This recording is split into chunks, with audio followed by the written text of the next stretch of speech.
Flamengo vende jogador e fatura mais de 50 milhões de reais. Salve nação rubro-negra, estamos chegando com todas as notícias do clube mais amado do Brasil. Focado no próximo jogo pelo Campeonato Brasileiro diante do Grêmio, o Mengão tem apenas uma baixa, Alexandro. O lateral esquerdo saiu machucado no último jogo e constatada uma lesão após exames. Movimentação no mercado da bola. Venda milionária de Matheus Gonçalves confirmada. E clube arrecada mais de 50 milhões de reais com essa transferência. Essas e outras notícias do Flamengo iremos acompanhar agora. E o Flamengo, hein? Tá tranquilo depois de ganhar de 8-0 do Vitória. Só vai jogar no domingo, aliás, 4 da tarde no Maracanã contra o Grêmio. Você vai ver ao vivo aqui na Globo, tá? Juliano Lima. Tem jogador indo embora, né? Tem sim, Escobar. Boa tarde para você, para todo mundo que está acompanhando o Globo Esporte. O meio-campo Matheus Gonçalves foi negociado com o Al da Arábia Saudita. 8 milhões de euros, cerca de 50 milhões de reais. Antes, o clube tinha sido procurado pelo Cruzeiro e pelo CSKA da Rússia, mas o Matheus Gonçalves vai mesmo para o futebol árabe.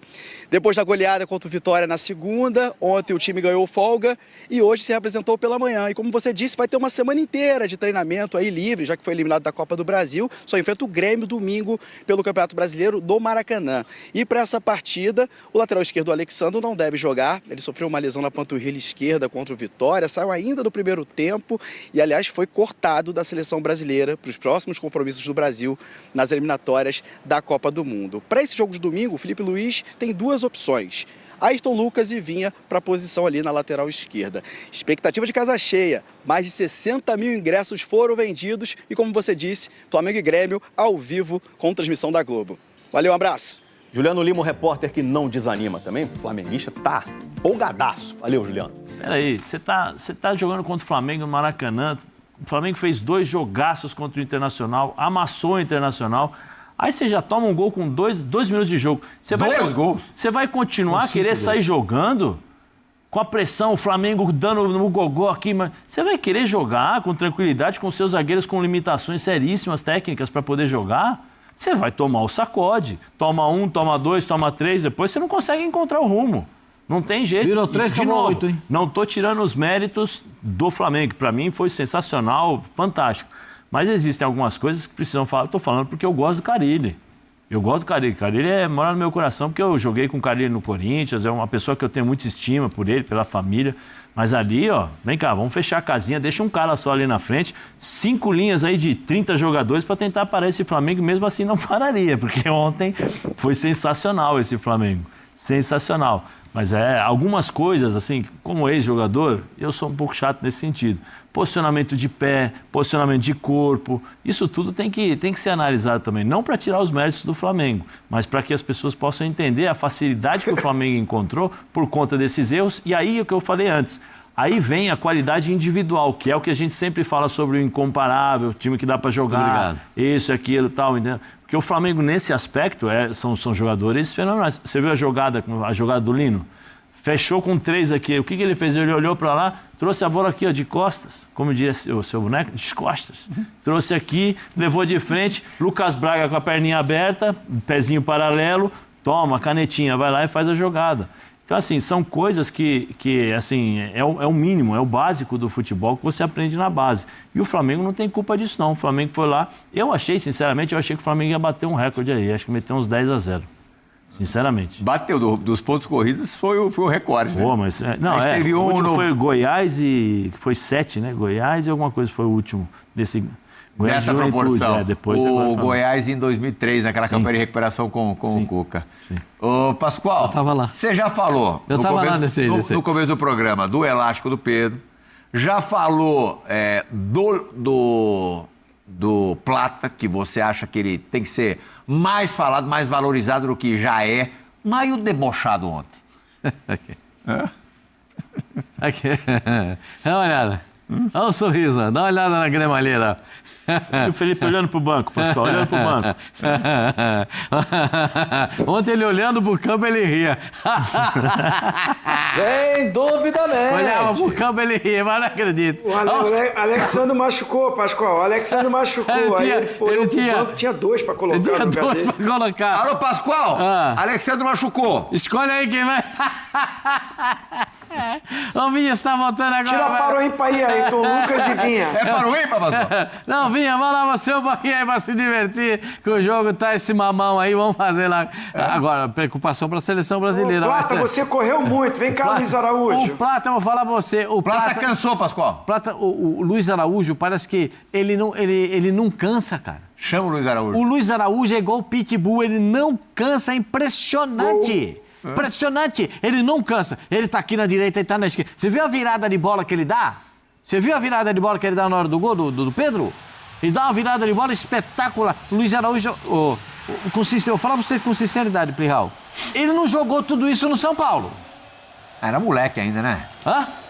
Ele não jogou tudo isso no São Paulo. Agora, no Flamengo, que ele tá jogando, a saída de bola que o Zé tá falando, a saída de bola é uma coisa de maluco. Dá uma quebrada de bola que o centroavante é baixo. Olha lá, o Pedro ficou nervoso.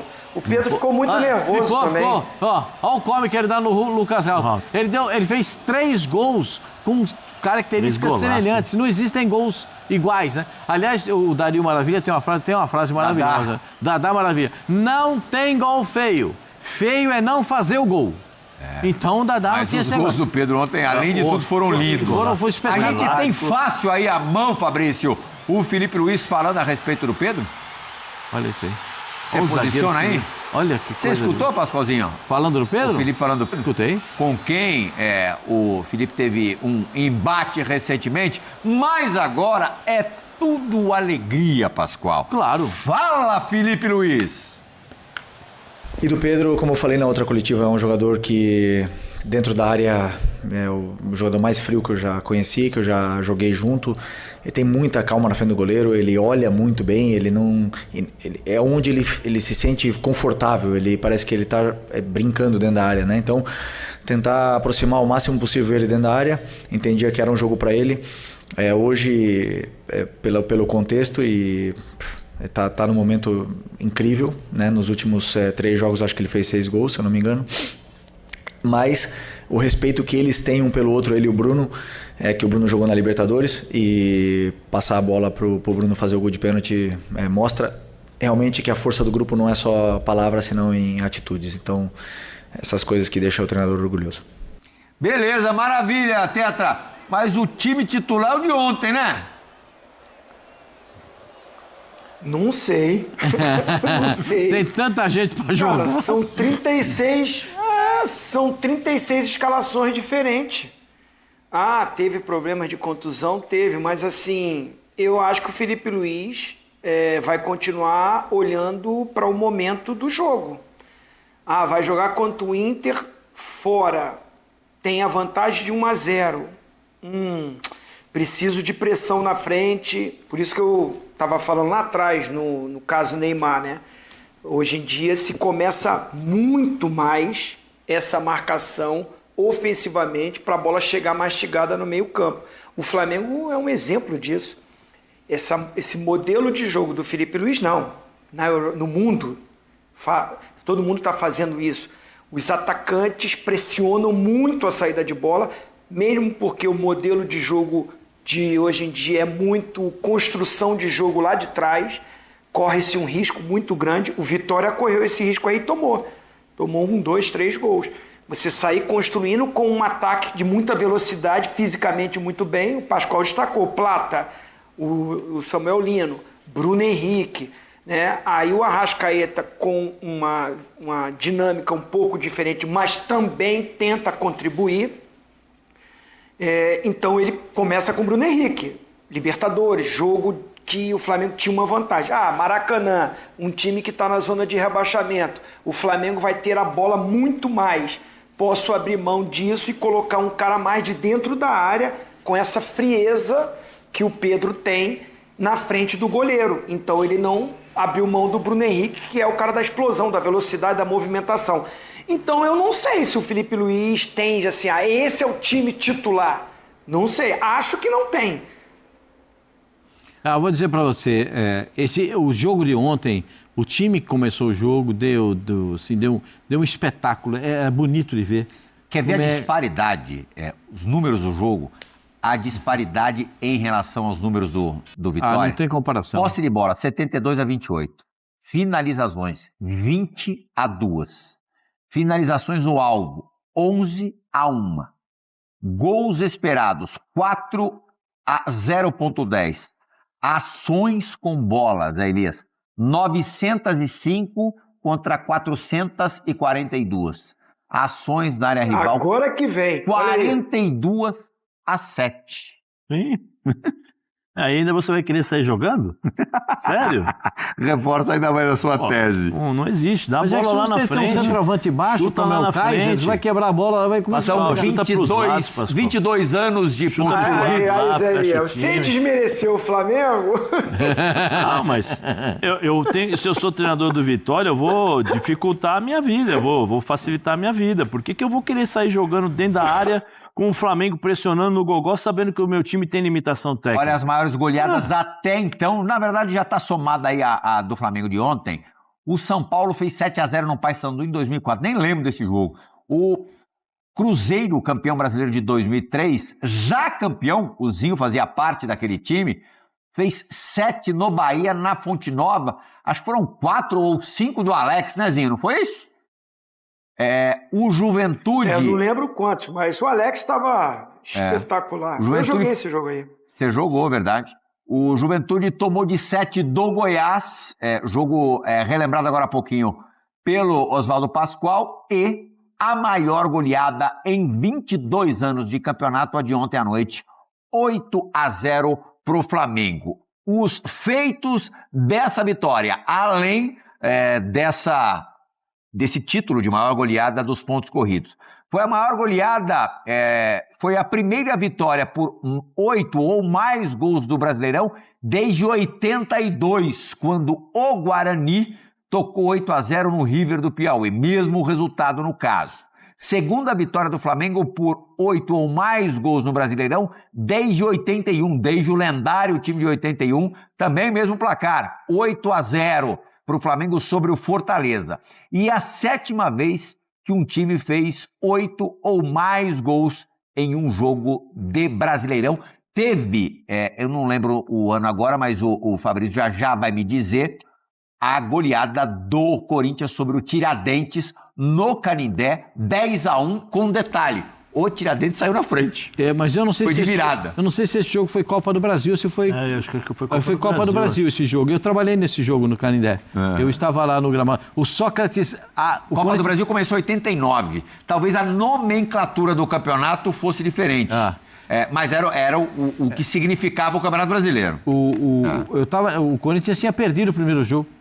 O Fabrício está falando que era brasileiro mesmo. O que o Corinthians fez nesse jogo, o que o Sócrates jogou nesse jogo... Eu vou dizer um negócio pra você. É uma daquelas coisas que você rememorar e você falar, esse rapaz jogava bola. Você fala de Sócrates, eu lembro do seu Ruco. Quem? Seu Ruco. Seu Ruco? Que ficava lá assim, aí quantas vezes 83, tá, Pascoal? 83. Quantas vezes eu trouxe o magrão da banheira para o jogo? O Sócrates arrebentou, fez 4 gols nesse jogo aí contra o Tiradentes do Piauí. Foi um negócio estrondoso que ele fez no Canindé naquele dia, assim, para ficar na memória e você não consegue esquecer aquele fato. Agora, o Flamengo, com todo respeito a todos os outros adversários, todos os outros 19 adversários e todos os outros que ainda restam na Libertadores da América, bota medo em todo mundo, gente. O Jornal da Argentina botou a manchete. Vocês viram o que o Flamengo fez? Fez 8 no Vitória. Isso aí já deixa o adversário com o pé atrás. Isso já vai botando pressão no adversário. Porque todo mundo que for jogar com o Flamengo, o Grêmio vai jogar com o Flamengo. O Grêmio não vai faceirinho jogar com o Flamengo. O Grêmio não vai sair para jogar com o Flamengo. Vai esperar uma bola de contra-ataque, vai jogar tudo trancado, na tática do chaveiro, na tática do morcego, para não passar a mesma vergonha. É o Grêmio que vem de empate em casa contra o Ceará, jogo sábado à noite. E correu o risco de perder. Então o Grêmio sabe que também a vida pro Grêmio não tá nada boa. Mano, corre o risco como o Carille? Se tomar uma lambada dessa... 8 de novo? Aí não sei. E Mas na eu não sei sequência se também... tem Grenal no Beira-Rio.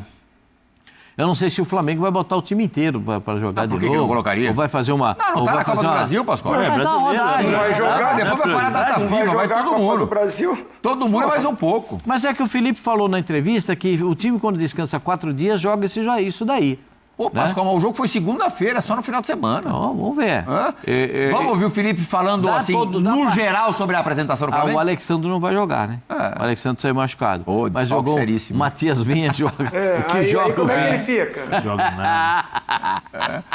Fala, Felipe Luiz, agora sobre o desempenho do seu time neste show pra cima do Esse Flamengo é uma coisa de louco, cara. Realmente foi um jogo fantástico, um jogo completíssimo em todos os sentidos, onde os jogadores estavam desfrutando dentro do campo. Foi uma vitória onde começou o jogo e fomos muito efetivos, e isso obviamente que nocauteou o adversário. E o que eu mais gostei foi que em nenhum momento pararam de tentar o controle, tentar tirar a bola do adversário, tentar fazer gols. Em nenhum momento meus jogadores faltaram respeito com firulas, ninguém virou a cara, ninguém provocou nem nada, simplesmente olharam pro gol. E isso é o que mais me deixa orgulhoso sobre o jogo de hoje. Ô, Pascoal, Sim. o Flamengo de 19 não venceu nenhuma partida por 8 gols de diferença, apesar de ter entrado para a história, porque foi campeão brasileiro e da Copa Libertadores e jogava um futebol muito plástico, muito bonito. O Flamengo de 19 é uma comparação que o Felipe Luiz já disse na semana passada que não curte, não gosta. A gente segue contrariando o Felipe e colocando aí na tela a diferença entre os times e o aproveitamento do Flamengo do Felipe vai se aproximando aquele do Flamengo do JJ, 75,7 a 85,6, com mais jogos disputados, 63 a 58, 44 vitórias teve o Flamengo de Jorge Jesus, 10 empates e 4 derrotas, 43 vitórias. O Flamengo do Felipe Luiz, por enquanto, né, com 14 empates e também pouquíssimas derrotas, apenas 6 em 63 partidas. Títulos são 5 do Jorge Jesus e, por enquanto, novamente, 3 do Felipe Luiz. A Copa do Brasil, a Supercopa e o Campeonato Carioca deste ano, desta temporada de 2025. Agora, seguindo na comparação, Pascoal, essa foi uma exibição, a de ontem, superior a qualquer uma, dado o JJ? Eu acho dado o Flamengo de 19? Superior não, eu acho que equivalente. Os gols é que surpreendem, né? Porque o time de 19 jogava bem demais. Os gols acho que foram mais plásticos. É que os Sabe gols... o que me lembrou ontem? O Palmeiras de 96. Pode ser. Pode ser. O tipo de jogada. Eu prefiro nem lembrar. O Zé não quer nem lembrar. O Zinho pode lembrar. O Zinho jogou num outro Palmeiras espetacular, 93, 94. Mas eu digo pelo tipo de gol. Eu acho que assim, o tipo de jogo que o Flamengo implementou ontem lembra o time de 2019. O Felipe não quer aquela comparação. Mas aquele time de 2019 repetia isso frequentemente. Entendeu? Então, isso. Agora começou a repetir também. É esse o objetivo do Flamengo. Repetir essa dose, implementar esse tipo de jogo. Porque eu me lembro bem que o JJ falava, como é que ele falava assim? Era, joga na quarta, descansa na quinta, na sexta e joga, sábado faz um treino e joga no domingo. Aí descansa do segunda... Essa tela é até mais justa. Olha, Tetra, olha essa tela, é mais justa. Porque é o Flamengo de 19 e o de 25 após 20 jogos no Brasileirão. E o atual tem um percentual de aproveitamento superior. É isso daí, essa daí que eu vi. É 76,7 a 75. Um ponto a mais, mesma colocação, liderança. Vitórias, mesmo número 14. Empates, 3, o do JJ, 4 o Felipe. Derrotas, uma a menos do Felipe. 3 derrotas do JJ, 2 do Felipe. Gols marcados, olha que coincidência, gente. 44 a 44. e sofridos, aí tem uma diferença gritante. 10 gols a menos sofridos pelo Flamengo do Felipe Luiz. Não, porque eu acho que esse time, eu acho que ele, não sei se é difícil de dizer, analisar, mas não sei se ele fica mais com a posse de bola, aí teria que ver mais com a posse de bola, ele ataca mais em termos de recuperação, precisa ver os números taco a taco ali para ver esse tipo de situação em relação para fazer as comparações, né? Eu acho, por exemplo, que esse time é mais marcador, ele tem um poder de reação de marcação, de rouba, pressiona, maior do que o do Jorge Jesus. Mesmo o Jorge Jesus pedindo e exigindo dos seus jogadores. Eu acho que eu tenho essa impressão. Pode ser que eu esteja errado, porque assim, são já há algum tempo, né? São 6 anos de diferença, muitos jogos na cabeça, mas a primeira impressão que fica para mim é essa daí, que eu acho que esse time é mais marcador. Eu acho que tem outra diferença Felipe Luiz, a gente até comentou isso, Nezinho, na semana passada. Hoje, os adversários são mais qualificados no futebol brasileiro do que 6 anos atrás. Hoje você tem mais time bom do que você tinha em 2019. Concorda, Zinho? Concordo. Assim, a minha fala quando você me chamar seria essa. Eu acho que as equipes se estruturaram melhor, né, a esse modelo de jogo hoje. 2019, o próprio Palmeiras estava iniciando também um projeto. Nem era o treinador o Abel Ferreira, em 2019. Abel chega em 2020, aí começa essa rivalidade Palmeiras e Flamengo. Mas 2019, o concorrente era o Internacional, um pouco o Grêmio do Renato Gaúcho. Então, assim, usando a frase do Zé Elias, sem desmerecer o time do Jorge Jesus, mas assim, o que falta para o time do Felipe Luiz superar o de 19 são esses 2 títulos que ele está disputando.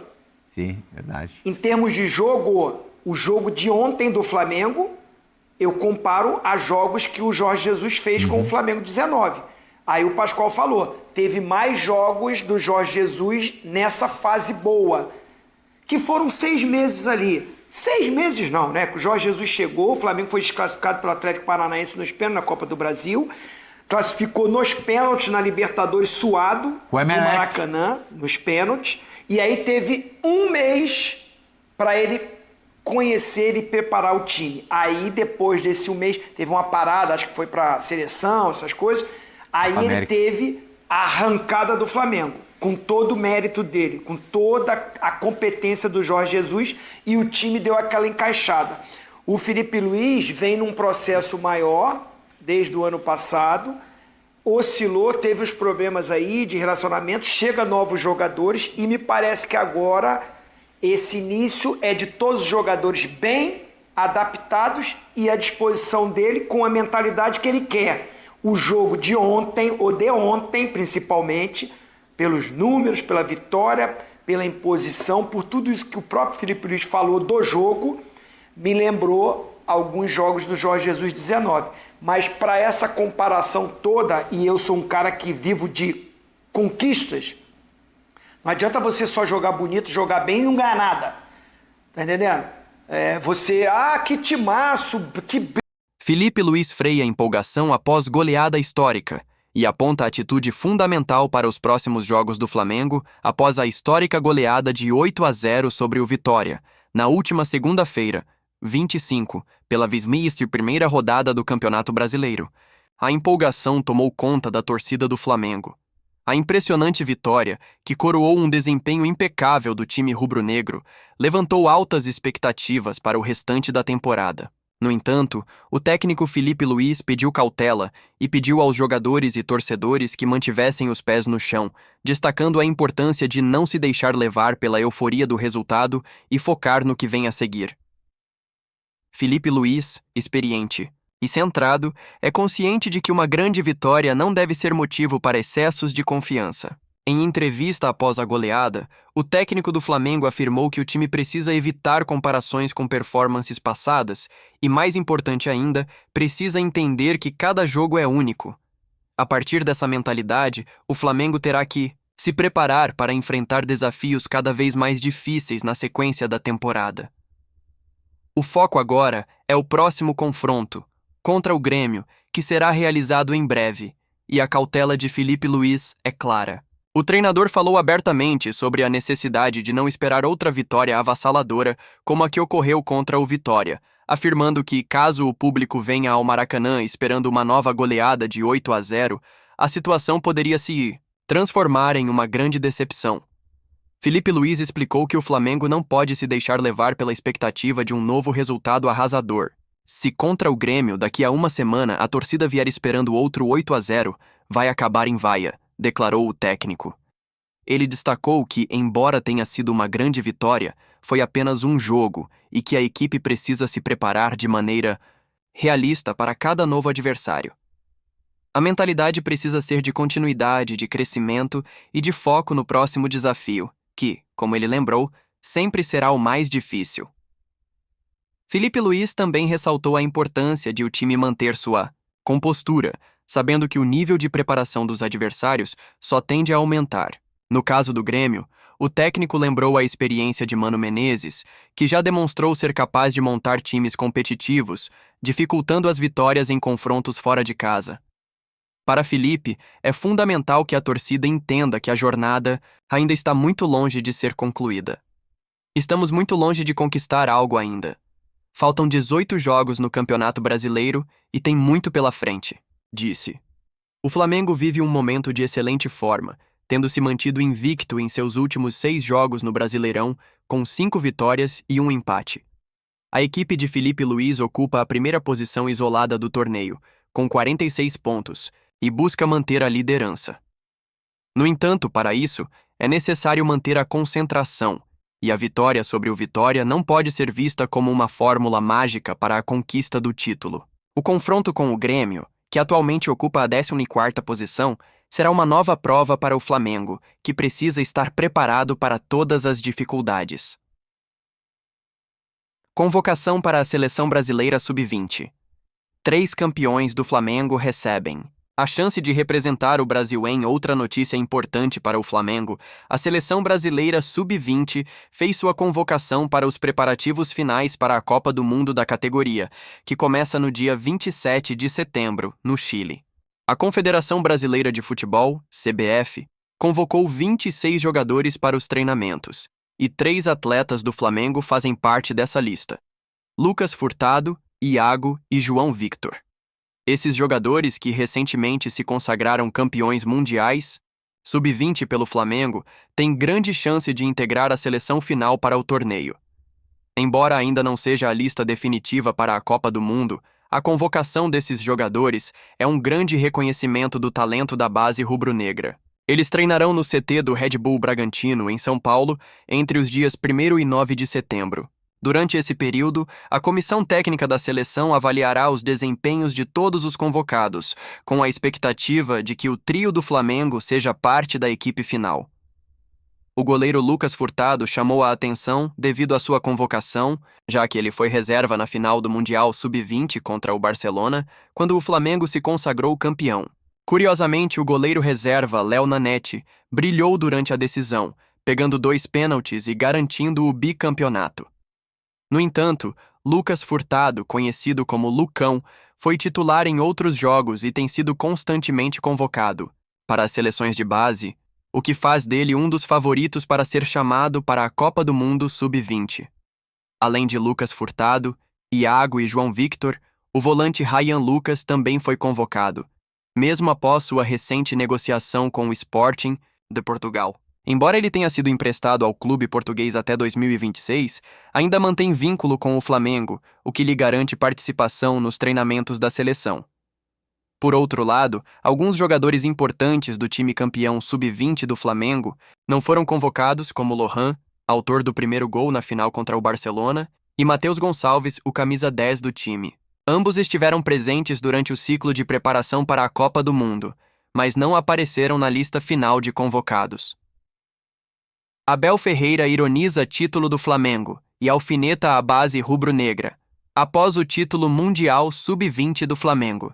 O técnico do Palmeiras, Abel Ferreira, comentou sobre a utilização de jogadores da base nas equipes principais, fazendo uma leve ironia sobre o fato de o Flamengo não dar tantas oportunidades para seus jovens talentos. Durante uma coletiva de imprensa, Abel Ferreira mencionou o bicampeonato mundial sub-20 do Flamengo e questionou quantos jogadores da base rubro-negra realmente têm espaço na equipe principal.